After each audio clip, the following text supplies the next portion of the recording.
হাতে কাটা সেমাই পিঠা একদম সহজ উপায় বানিয়ে নিলাম। আসসালামু আলাইকুম এভরিওয়ান, সবাই কেমন আছেন? আশা করি সবাই খুব ভালো আছেন। আবারও চলে এলাম আপনাদের মাঝে নতুন একটি রেসিপি নিয়ে। আজকে তৈরি করেছি দারুণ মজাদার হাতে কাটা সেমাই পিঠা। ঝটপট খুব সহজ উপায় কিভাবে সেমাই পিঠাটা তৈরি করে ফেলা যায় সেই রেসিপিটি আজকে আপনাদের সঙ্গে শেয়ার করব। তো বেশি কথা না বেরিয়ে চলুন মূল রেসিপিটি দেখে নেই। সেদ্ধ আতপ চালের গুঁড়ো দিয়ে অনেকগুলো হাতে কাটা সেমাই বা চুষি পিঠা বানিয়ে নিয়েছি। পিঠাগুলো কিন্তু অনেকটা পরিমাণে ছোট করে বানিয়ে নিয়েছি। আপনারা চাইলে কিন্তু বড় বা ছোট যে কোনো সাইজে বানিয়ে নিতে পারেন। এবারে হাতে কাটা সেমাই বা চুষি পিঠাগুলো আমি রান্না করে নিব।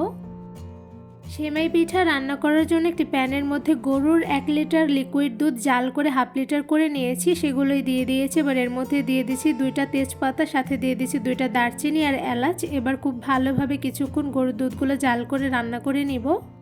যেহেতু ফার্স্টেই আমি গরুর দুধগুলো খুব ভালোভাবে জাল করে নিয়েছি, তাই এই পর্যায়ে কিন্তু সেমাই পিঠা রান্না করতে গরুর দুধগুলো বেশি একটা জাল করে নিতে হবে না। তো এই পর্যায়ে গরুর দুধের মধ্যে দিয়ে দিচ্ছি খেজুরের গুড়। এখানে আমি প্রায় 4 টেবিল চামচ পরিমাণ খেজুরের গুড় দিয়ে দিয়েছি। আপনাদের পরিমাণ অনুযায়ী কমিয়ে বাড়িয়ে দিতে পারেন।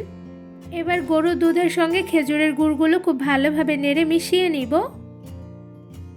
এই তো খুব ভালোভাবে নেড়ে মিশিয়ে নেওয়া হয়ে গিয়েছে। এবার এর মধ্যে দিয়ে দিচ্ছি চিনি। এখানে আমি 2 টেবিল চামচ পরিমাণ চিনি দিয়ে দিয়েছি। আপনাদের স্বাদ মতন চিনির পরিমাণটা কমিয়ে বাড়িয়ে দিতে পারেন। গরুর দুধের সঙ্গে চিনিগুলো খুব ভালোভাবে নেড়ে নিয়েছি। এবার কিছুক্ষণ সময় নিয়ে গরুর দুধগুলো খুব ভালোভাবে জাল করে নিব, যাতে চিনিগুলো আর গুড়গুলো খুব ভালোভাবে গলে যায়। গরুর দুধগুলো কিছুক্ষণ জাল করে বলক তুলে নিব। আর এদিকে দেখতেই পাচ্ছেন এখানে আমি বানিয়ে রাখা সেমাই পিঠাগুলো এবার এই দুধের মধ্যে দিয়ে দিব। যখন পিঠাটা একদম বলক তুলে আসবে তখনই কিন্তু পিঠাগুলো দিয়ে দিতে হবে, তাহলে কিন্তু পিঠাগুলো একদমই ভেঙে যাবে না। আর পিঠাগুলো দেওয়ার সময় কিন্তু চামচ দিয়ে অনবরত নাড়তে হবে, নয়তো কিন্তু একটার সঙ্গে একটা লেগে যেতে পারে।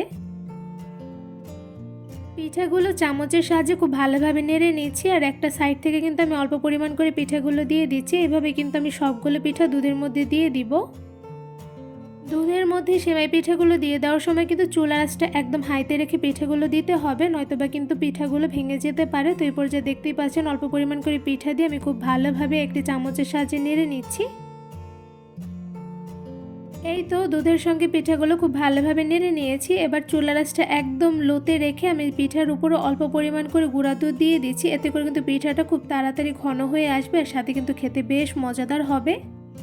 সেমাই পিঠা বা চুষি পিঠাগুলো অনেকটা পরিমাণে পাতলা করে কিন্তু সবাই রান্না করে নেয়, বাট আমার এই সেমাই পিঠাটা ঘন করে খেতে বেশি ভালো লাগে। এর জন্য আমি উপর থেকে গুঁড়া দুধগুলো দিয়ে দিয়েছি। গুঁড়া দুধ দিয়ে দেওয়া কিন্তু টোটালি অপশনাল, আপনারা চাইলে কিন্তু এটা স্কিপও করতে পারেন।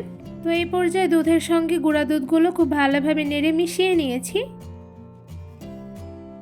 এই তো কিছুক্ষণ নেড়ে সেমাই পিঠাগুলো আমি রান্না করে নিয়েছি। আর এই সময় কিন্তু চুলার আঁচটা একদম লোতে রেখে পিঠাগুলো রান্না করে নিতে হবে। আর কিছুক্ষণ পরপর নিচ থেকে খুব ভালোভাবে চামচের সাহায্যে নেড়ে নিতে হবে, নয়তোবা কিন্তু নিচে লেগে যেতে পারে।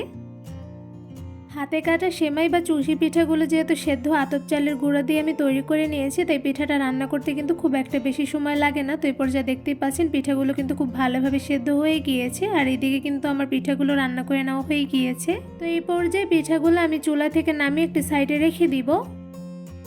হাতে কাটা সেমাই বা চুষি পিঠাগুলো আমি চুলা থেকে নামিয়ে নিয়েছি। তো এই পর্যায়ে আমি একটা চামচের সাহায্যে পিঠাগুলো একটু নেড়ে নিচ্ছি। আর এদিকে দেখতে পাচ্ছেন মাশাআল্লাহ পিঠাগুলো কিন্তু একদম পারফেক্ট হয়েছে। আর এদিকে কিন্তু একটা পিঠাও ভাঙেনি, দেখতেই পাচ্ছেন সব পিঠাগুলো কিন্তু একদম আস্তে আস্তেই রয়েছে।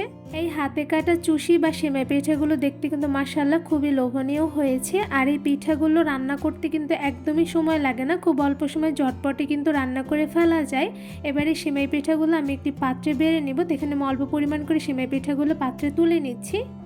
চামচের সাহায্যে সেমাই পিঠাগুলো অল্প পরিমাণ করে আমি পাত্রে তুলে নিয়েছি। এদিকে দেখতে পাচ্ছেন মাশাআল্লাহ পিঠাগুলো দেখতে কিন্তু খুবই সুন্দর হয়েছে, আর সাথে কিন্তু খেতে অসম্ভব মজাদার হয়ে থাকে।